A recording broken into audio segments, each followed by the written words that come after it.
operación adiabática. Básicamente se debe considerar ahora el balance de energía, eliminando obviamente el término de transferencia de calor. Y lo hemos aplicado al análisis de una reacción irreversible de primer orden, ¿no? Entonces, ese proceso, ese enfoque es válido para cualquier otra reacción representada por una sola estequiometría, pero claro, los resultados analíticos serán distintos, ¿no? Básicamente combinamos el balance de masa y energía para encontrar una relación entre temperatura y conversión, y luego trabajamos el balance de masa escribiendo toda esa ecuación diferencial en términos únicos de la conversión. Entonces, en la guía de problemas, vuelvo a repetir, resueltos, tienen como ejemplo algunos casos, manteniendo obviamente el enfoque de análisis que hemos propuesto. Bien, pero el inconveniente de la operación adiabática es que en algunas situaciones las reacciones pueden ser extremadamente exotérmicas. Entonces la temperatura se va a disparar. No tendremos un control absoluto del calentamiento de nuestro reactor. Entonces, en ese caso, y por cuestiones también de seguridad o algún límite permisible, no debemos sobrepasar un valor de temperatura máxima. Eso ya hemos detallado, ¿no? ¿Por qué?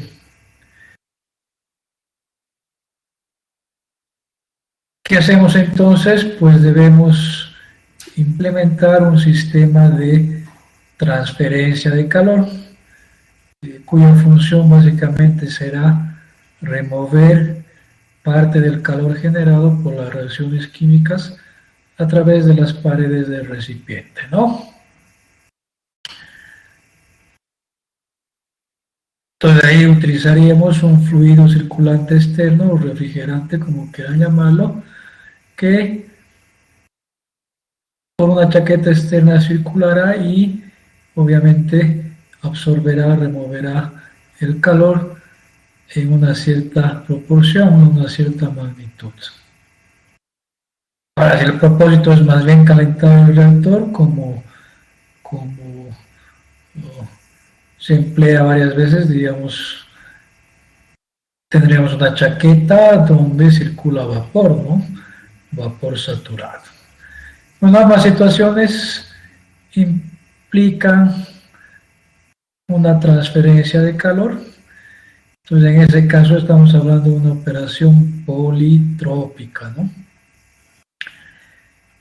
Y aquí no hay recetas mágicas ni mucha simplificación que podamos hacer.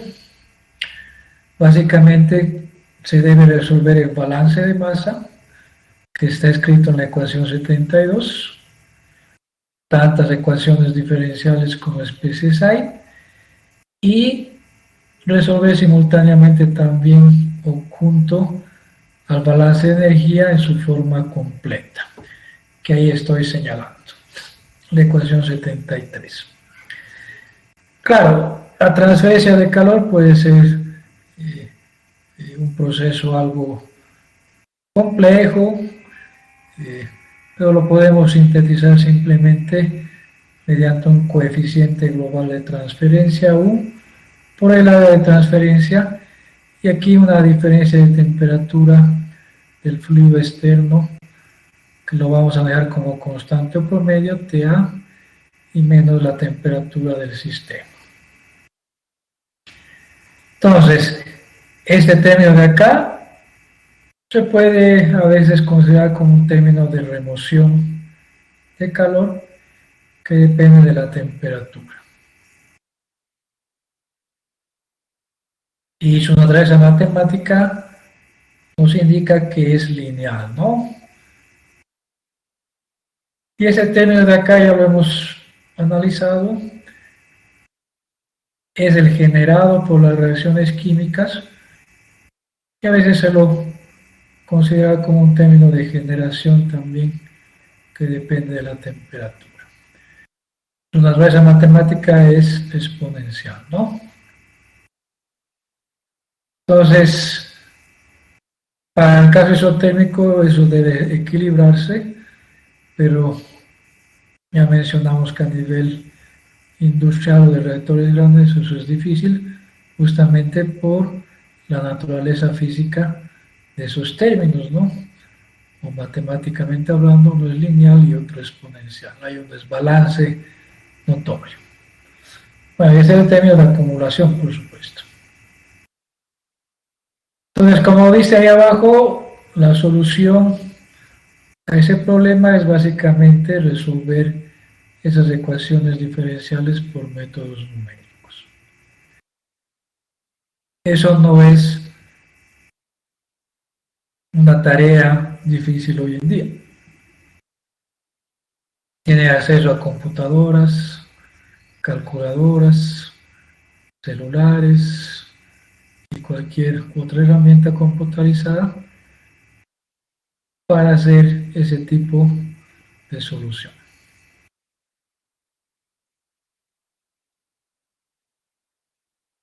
Muy bien, pero para seguir, digamos, el concepto anterior de la conversión o escribir en términos de conversión, lo que podemos hacer es reducir, para el caso de una sola estequiometría, a resolver dos ecuaciones diferenciales simultáneamente. Es decir, escribir en términos de conversión y temperatura esas dos ecuaciones. Y eso lo ilustramos en las siguientes diapositivas, ¿no? Consideremos nuevamente la ecuación o la reacción de primer orden. Su balance de masa era este. No hay necesidad de hacerlo para las otras especies, porque ese balance en términos de conversión resulta en la ecuación 75. El balance de energía politrópico contendrá solo un término de velocidad de reacción, porque es la única contribución, no hay más reacciones, si hubiera hay que sumarlas, pero quedaría de esa manera, ¿no? Repito, incluyendo el término de transferencia de calor. Entonces, si observamos, PR aparece tanto en el balance de masa como energía, así que podemos reemplazar, ¿no? Entonces, si reemplazamos en el balance de energía, nos queda esta ecuación.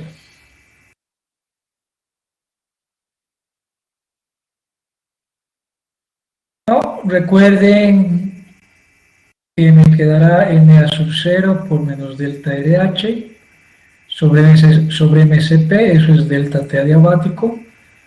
Si bien no es una operación adiabática, pero esa variable, ese parámetro aparece. Podríamos decir es una contribución físico-química a la generación de calor.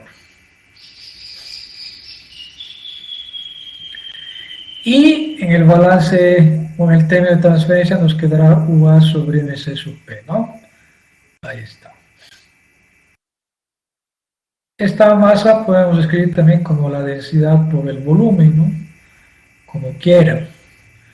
Entonces ahí aparece el área específica del reactor A sobre B, que es un parámetro importante para la estabilidad y cuestiones de transferencia de calor. La razón, repito, área sobre volumen. Entonces, más no podemos hacer con el balance de energía. Fíjense que está en términos de temperatura y conversión. Claro, aquí escrita como dx a dt, que viene del balance de masa. Esto ya lo habíamos desarrollado. Es K por CA sub 0 1 menos XA. Se va, sea sub cero, y la constante de velocidad es una expresión de Arrhenius, y aquí está.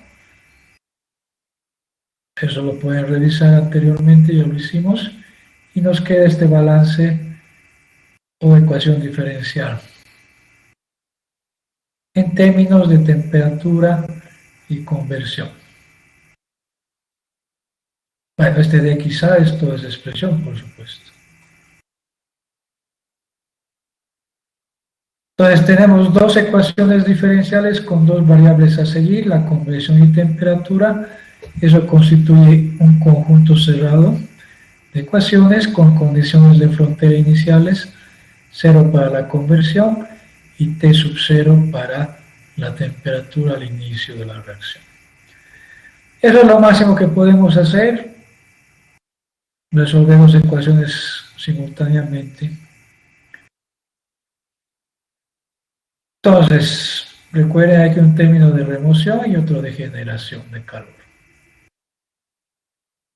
¿Cómo sería un perfil típico de temperatura en el tiempo? Más o menos así, para una reacción exotérmica.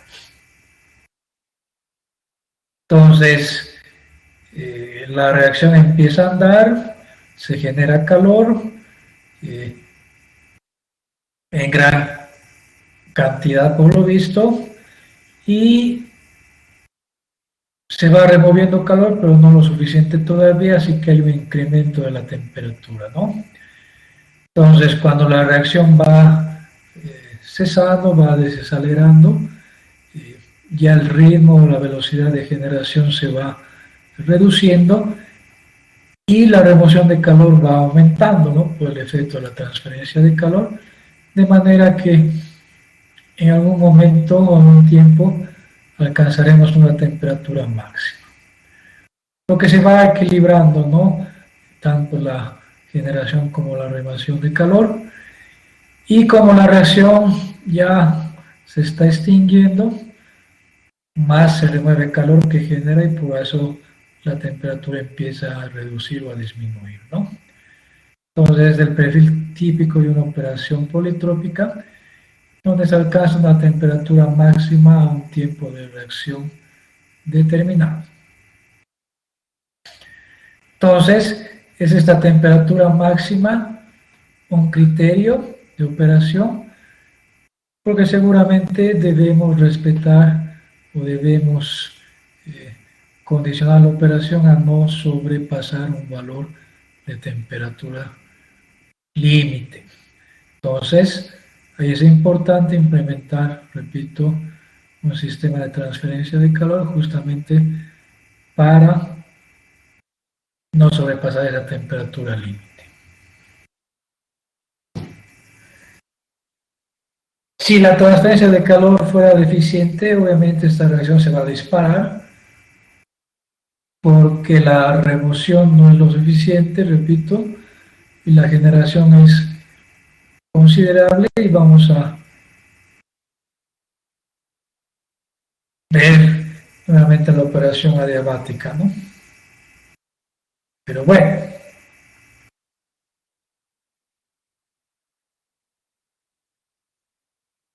esa es en forma introductoria y rápida la descripción de la operación politrópica. Algunos conceptos y algunas consideraciones están ahí, y recalco nuevamente, la solución es un problema matemático numérico básicamente, ¿no? Y no hay otra opción, y no hay recetas de cocina ni fórmulas mágicas al respecto.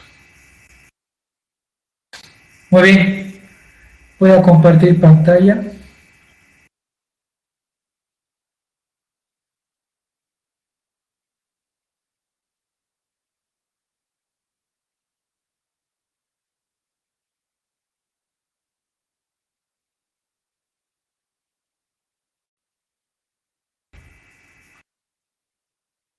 Ingreso a la página de la facultad.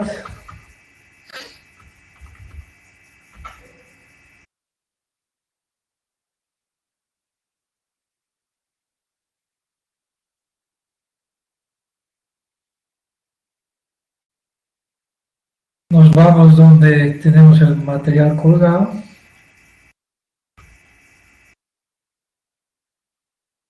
Y ya saben, aquí tienen problemas propuestos, pero me voy a concentrar en la guía de problemas para este capítulo.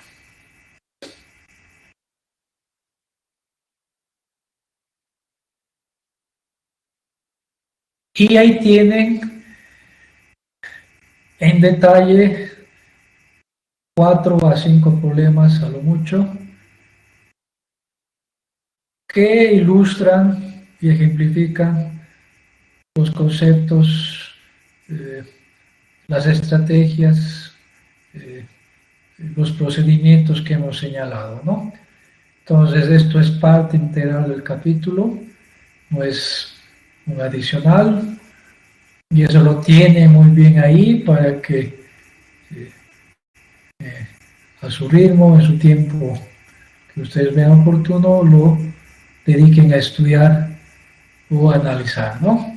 Entonces hay varios ejemplos de varias expresiones cinéticas y donde ilustramos las operaciones adiabática y politrópica del tanque agitado discontinuo.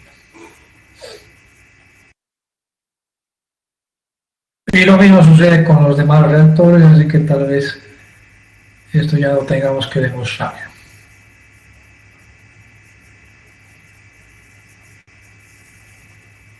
Cierro o dejo de compartir pantalla.